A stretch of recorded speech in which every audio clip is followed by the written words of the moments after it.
सबके नमस्कार। अखन जे छे से हम उपस्थित भेलहुँ अहाँ सबके सामने में कनी अलग हट के एक हम कविता के रचना केलहुँ हैं और उ कविता अहाँ सबके सुनाबऽ चाहे छी। आर ई कविता के रचनाकार छथि सविते दास और बताइयो रहल छथि बाजियो रहल छथि कविता पाठ कऽ रहल छथि सविते दास। और ई कविता एहन अछि जे खूब अहाँ सब हँसे जाए मनोरंजन करे जाए और निक लागत तो कमेंट करे जाए ठीक ने। यही शुभकामना के साथ सुना रहल छी, सुने जाए।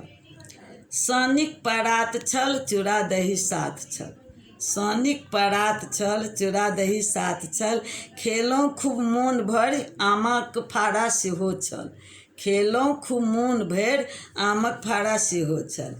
आबि गेल आगू में आम, आबि गेल आगू में आम, छोड़ि देलहुँ सब काम, छोड़ि देलहुँ सब काम, देलहुँ सब आम गारि, देलहुँ सब आम गारि, खेलौं शुरू की मारि, खेलौं शुरू की मारि।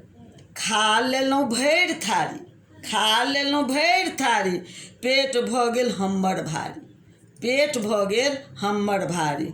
लेलहुँ हम लोटा हाथ धेलहुँ बारी के बाट, लेलहुँ हम लोटा हाथ धेलहुँ बारी के बाट। खेलहा निकलि गेल माटि पर पसरि गेल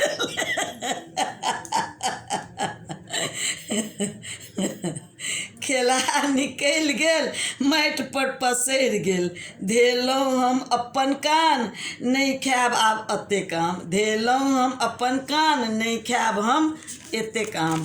पुछलखिन सविता दास, पुछलखिन सविता दास, किया छी एतेक उदास, किया छी एतेक उदास, चलू आब हमरा साथ जे भेल से कात, चलू आब हमरा साथ जे भेल से कात।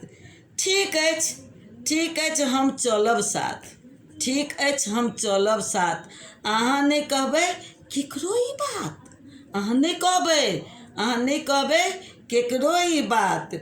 पसरल दहा जात हँसू सब साथ साथ, पसरल दहा जात हँसू सब साथ साथ, पसरल दहा जात हँसू सब साथ साथ, पसरल दहा जात हँसू सब साथ साथ। यही शुभकामना के साथ बहुत बहुत धन्यवाद। सुने जाए, हँसे जाए, आनंद ले जाए, ठीक ने।